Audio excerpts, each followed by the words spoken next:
You know, I'm often asked, Julie, Renee, how do I handle a headache after my brain regeneration?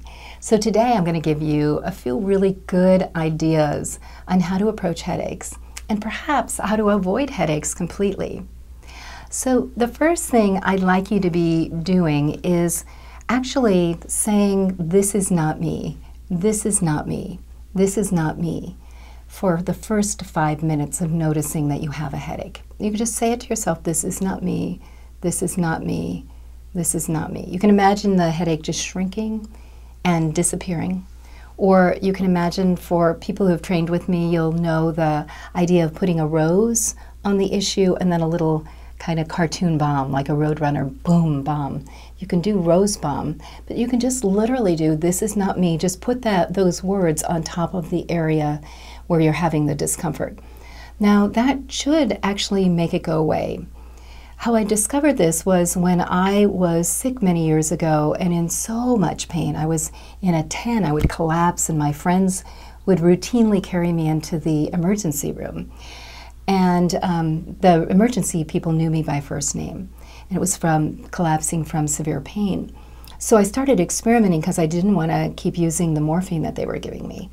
And I started saying, when the pain was coming up, when it was going higher, I would go, this is not me, this is not me. And I would actually, you know, where it would be going to 9, it would drop back down to a 4 or 5. And what I realized is I had a lot more control than I thought over what was happening in my body, literally by just not claiming it to be mine. So, you know, we talk about, oh, I have a headache, my head hurts so bad, and we make it our own. But if you instead, you say, no, my natural state is to feel great. This is not me. I don't recognize this. This is not me. Then we don't make room for it. It doesn't get to inhabit. It doesn't get to be a squatter in our head. So if you've tried that and there's still a persistent ache, say, then a couple things you can do so that you don't change the regeneration process is, one of the things is you can use peppermint oil on your temples and on the back of your neck, upper, just where the skull and the spine meet. That's a good place to put peppermint oil, and that often will alleviate a headache. Feverfew is used for headaches. That's just an herb in a capsule. And that's totally cool and doesn't stop the regeneration. Make sure that you're hydrated.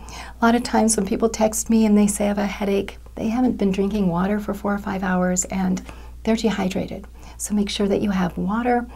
And then really look at, is this a stress headache? And what do I need to do to feel calm right now? Do some deep breathing, maybe put a cool washcloth or a washcloth with a little peppermint oil on your forehead and just relax for a while. And know that everything is in divine order. When you have a headache and you're on high alert, again, you're in the sympathetic or the fight mode. When you get yourself calm and relaxed, maybe you can take some homeopathic calm. You go back into the parasympathetic system. And that's a system where things begin to do their regeneration again and begin to heal. So that's all for today on healing a headache. But I want you to remember that you have so much more power than you realize. And when you activate your divine human blueprint, you can every day experience your 100% health.